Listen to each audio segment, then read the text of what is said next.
after listening to Clarice, that my Lord, she has said everything, I have nothing more useful to add.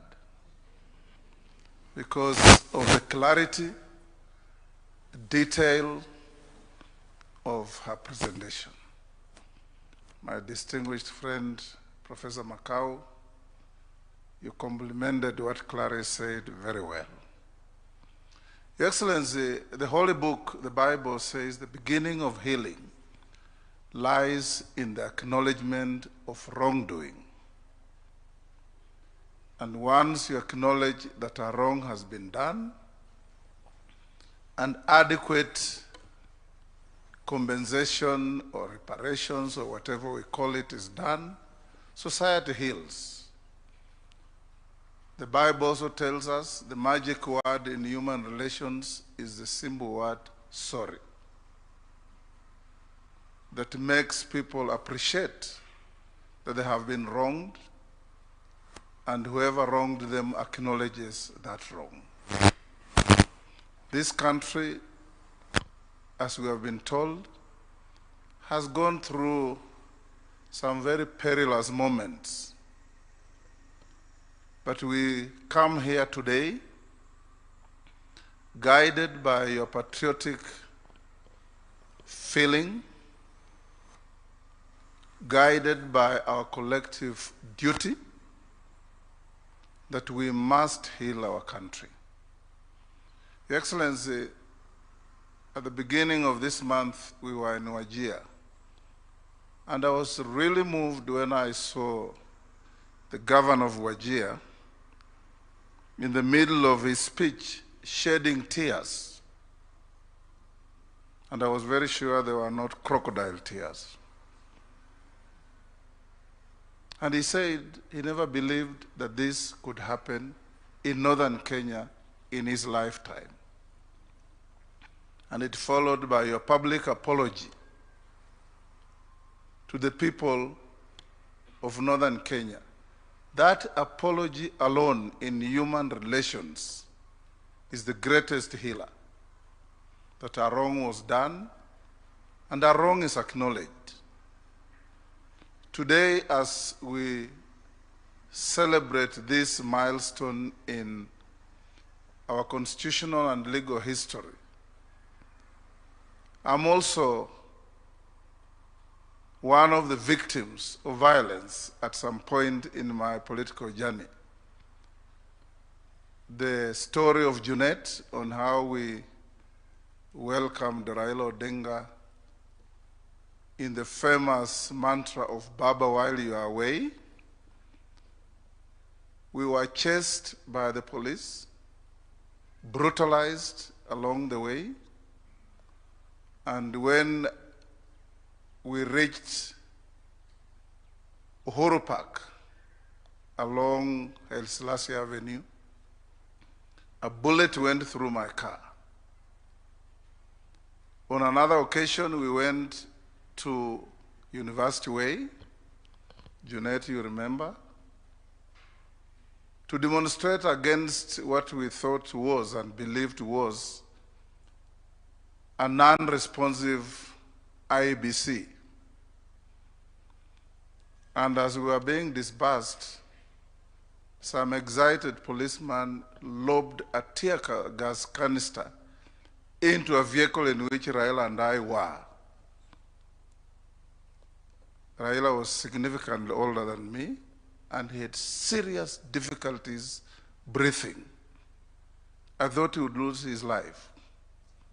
Luckily, we had some water in the car, and I administered some first aid on him for us to escape. I like what Clarice said, that at the end of the day, is not paying some money to victims. At the end of the day, is ensuring that we don't walk this dangerous journey again. And this will lie in clear legal framework. I want to encourage that as we move forward, those of you responsible for formulating draft laws, Interior, AG, and others. Focus on, one, the need for education to our children right from primary on what human rights mean, how you enjoy them, your responsibility to others as you enjoy them, to have an orderly society. Two, those of us who have been in responsible positions of government, Your Excellency, if you go to New York for UN meetings, from morning to evening, there are groups of demonstrators and picketers across the avenue. There is no police attacking them. There are no objects being hurled at people. There are no obscenities being hurled at people. And they make their point, and in the evening they go away. You go to the House of Commons, across the road, you are told, come and demonstrate for 1 hour, you finish, you make your point, the others waiting to do the same. Because the act of demonstration is to make your point known, not to disrupt life. So we want to encourage that a law should be, in fact, laws, as Clarice proposed, and when they come to Parliament, we'll give them the opportunity and the time required so that everybody knows what you are expected to do in a situation of demonstrations. Otherwise, Your Excellency, when we have a free-for-all, a demonstrator leaves his house carrying a machete, carrying a missile, carrying all manner of crude weapons. That is not a demonstrator. I allowed this day, and I encourage my sister, the Chief Justice, and all other law enforcement agencies to rise to the occasion and realize that this country can be kept in order and our people can enjoy their rights if we all play our responsible duties well. Thank you.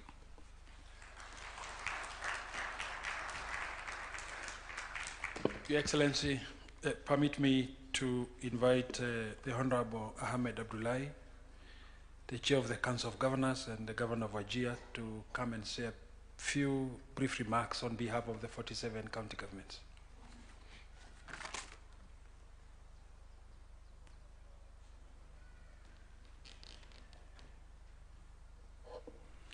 Your Excellency, the President of the Republic of Kenya, Dr. William Samoei Ruto, Excellency, the Deputy President, riding on established protocols. Your Excellency, I think I'll borrow from what the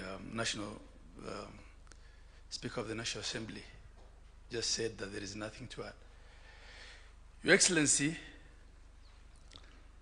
the report by the Kenya National Human Rights Commission was quite exhaustive in its summarization by the Chair, both in the methodology, in what they are suggesting in terms of changes to the law.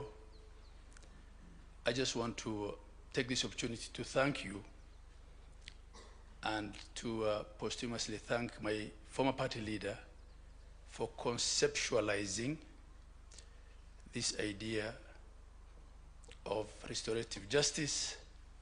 It's not only about financial reparations, it's the acknowledgement and the healing journey. Your Excellency, the other day, I was just reminded, you became the first president to stand on stage and say sorry to the people of northern Kenya. And as someone who has lived through the atrocities of northern Kenya, and also a member of ODM,